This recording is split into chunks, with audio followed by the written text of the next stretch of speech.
Welcome back, everybody, to another episode of the League of Inches podcast, round 14 review. Unfortunately, just got myself tonight. There are reasons for that. I won't go into too much detail, just out of respect. I will let Jake do it at a time he feels is right, if there is. He's away at the moment for family matters, just sending him nothing but love at the moment. Just know that myself, everyone at League of Inches have your back, and I'm sure the community does as well. So sending you nothing but love, brother. Hopefully, I'll do you proud for this one. Hopefully, everyone out there sticks with me. Let's get through it all together. Get my thoughts from a number of things that's happened over this weekend's NRL round.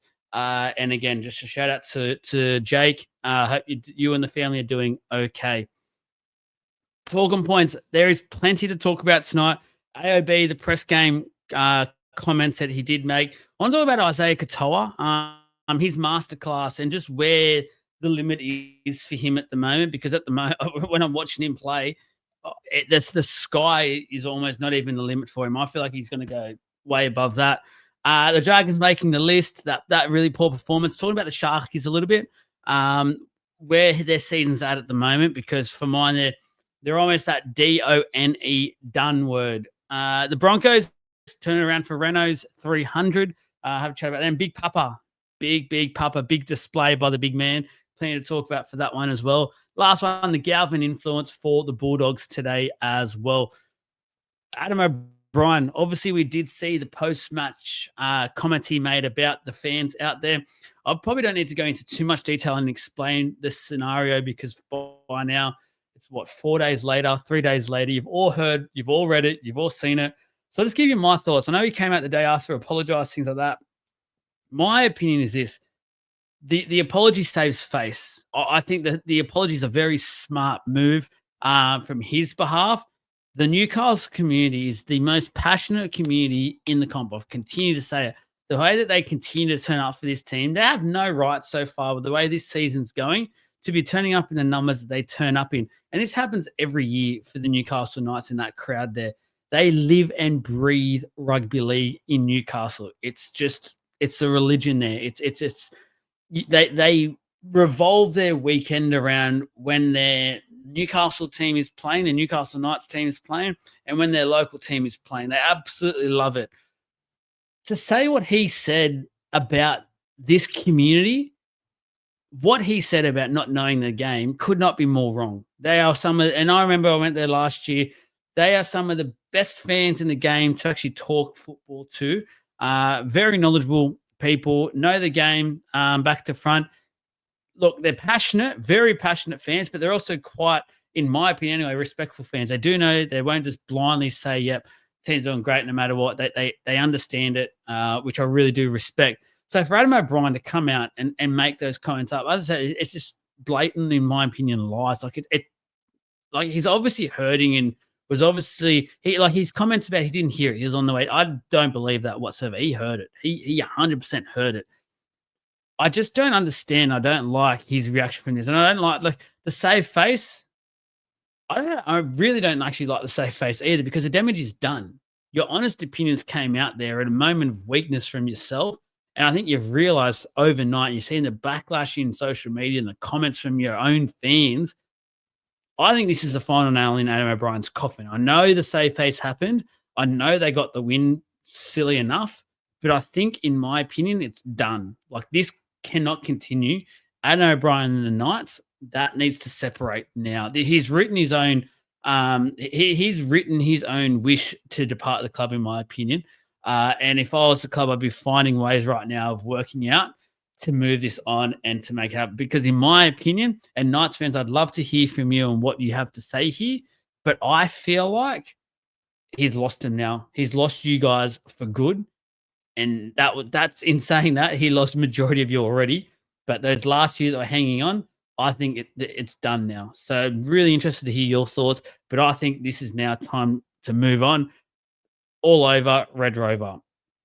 Going over to the Isaiah Katoa, his masterclass on the weekend against the Dragons. I feel like when I watch him, and I obviously know and understand his age and how young he is. But when I'm watching him, I wish I didn't know, because I would be sitting here thinking we're watching some 30-year-old do what he's done for the last 10 years at the top of his game, best player in the world, basically. Like, he is that good. And to do it at his age at the moment, I know Cleary's getting all the, and rightly so. Cleary's been there, done it. So good, absolute freak.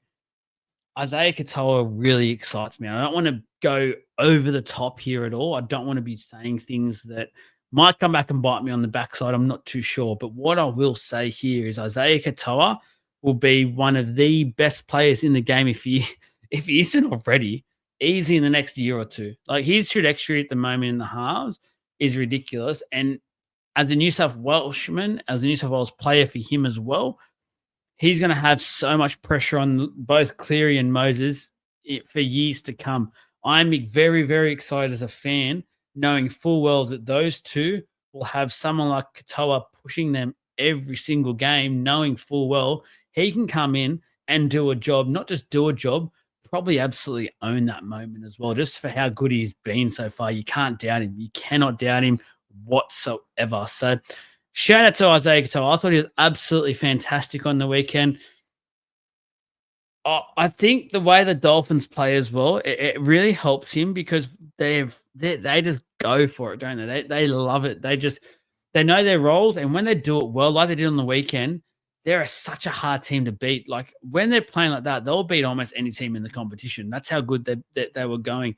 They're a real smoky for the 8 now. They're a real smoky for the 8. And when they play like that, when they play like they did a couple weeks ago against the Dogs in the wet weather, you don't want to verse them, and you'll be backing them in to make the 8 every day of the week.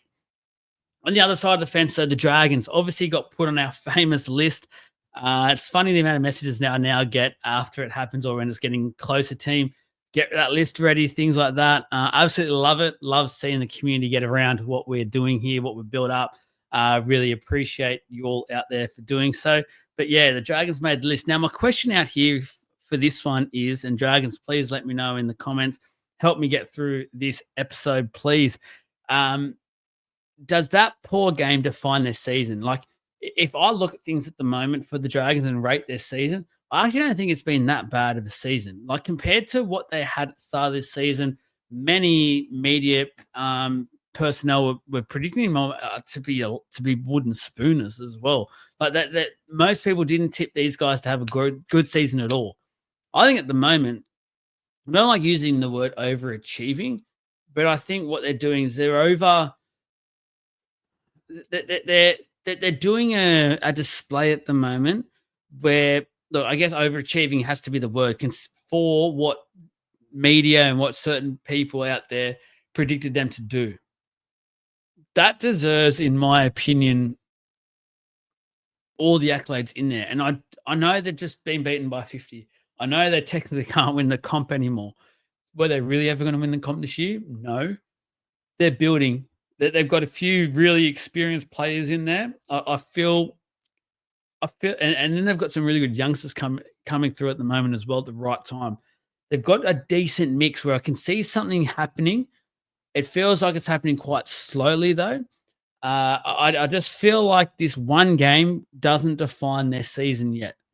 I think they've shown enough so far to show that they are a decent side. And I think these sorts of scorelines, as soon as you get on the wrong side of momentum and you can't claw it back, normally you see moments in games where it shifts a bit, and you'll see a team put 16 points on, then the momentum shifts and the next team puts on 10 or 15 or 16 points, things like that. Where this one was like the Dolphins were relentless with it. They were so good, and a credit to the Dolphins in that part of it.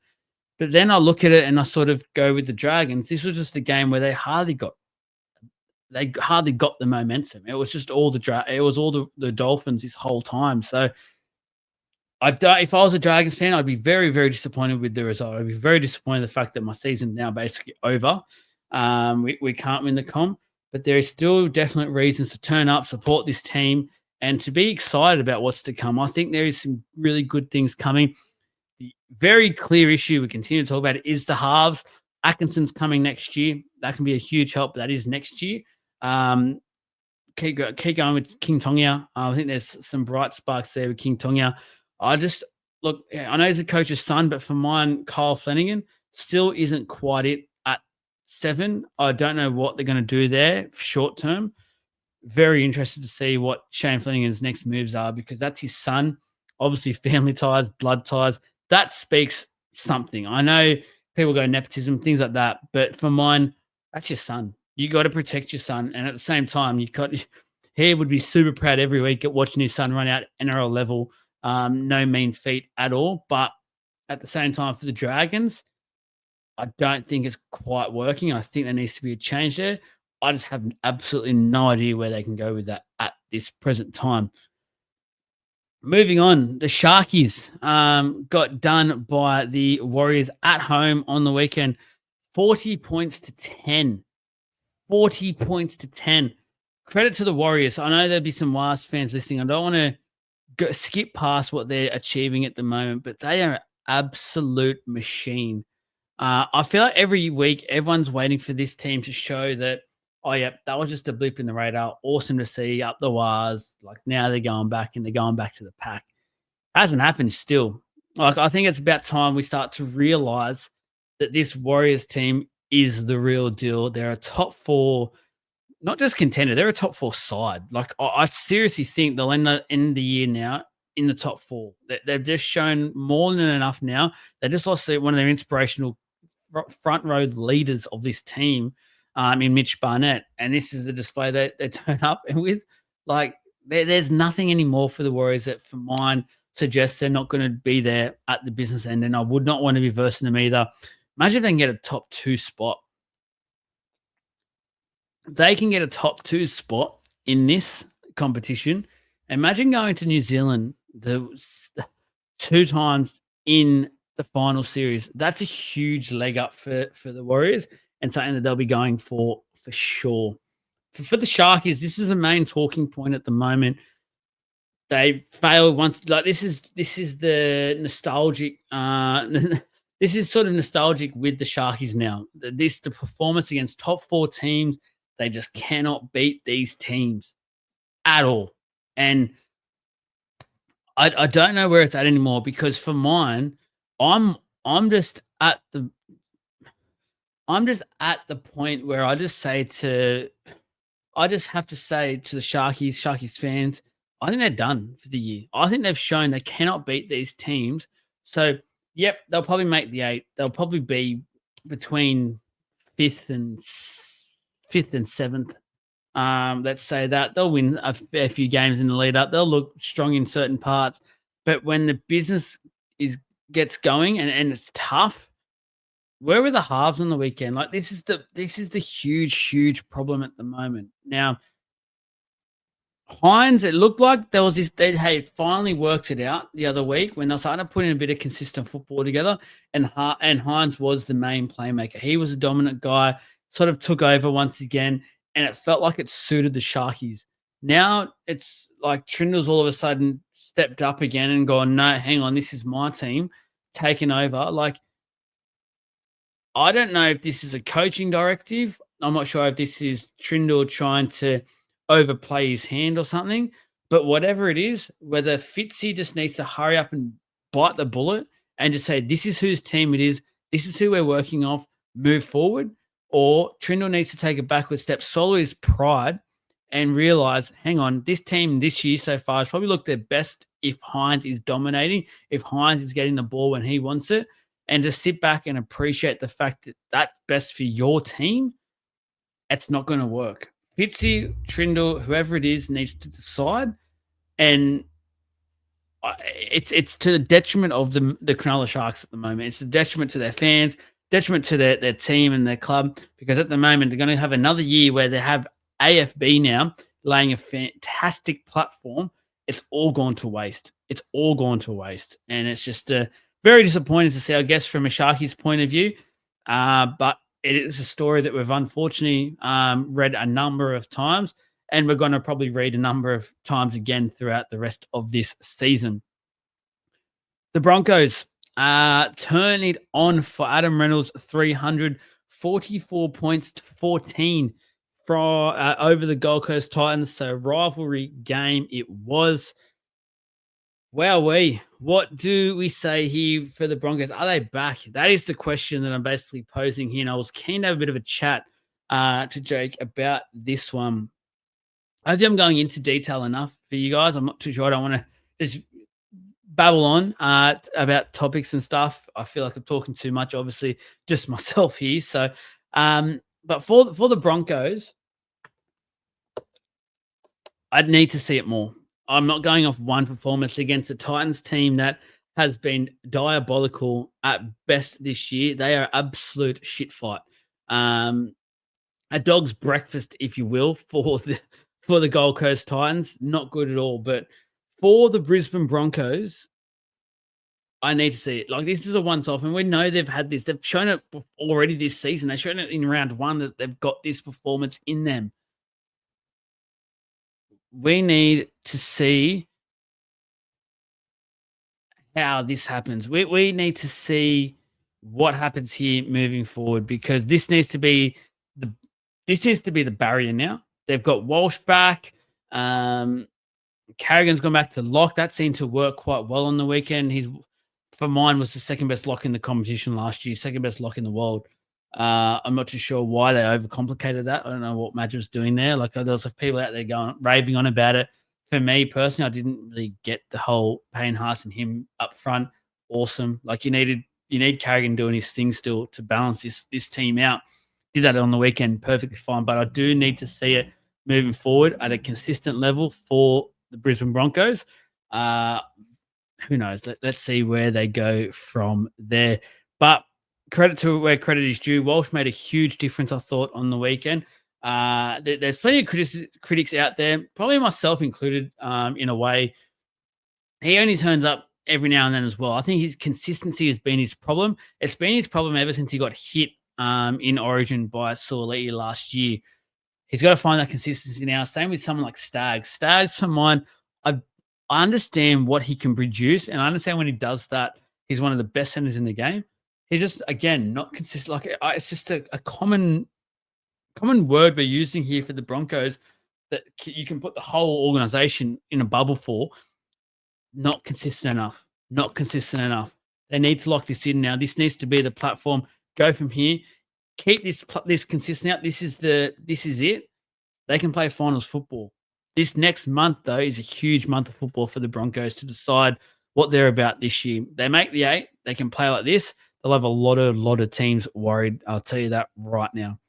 The Raiders, Big Papa Lee. I just want to quickly, this isn't a huge talking point, or this was more, I wanted to put this in here just to talk about, just to acknowledge Big Papa. One's in the air for the WWE fans out there. Acknowledge Big Papa. What a performance. It was scripted as well. These are the moments where I truly believe there's a rugby league god up there. There has to be someone up there, whoever it is, smiling down on us going, I wanted to give you guys something. And sitting there on my lounge, watching this, not a fan of either team, just a rugby league lover who was happy enough that he tipped the Raiders and they didn't start great. Latrell was on a bit of fire with the Rabbitohs. But Big Papa stepped up his second stint, crashed over for one try, poultry in motion. I was doing a post about it.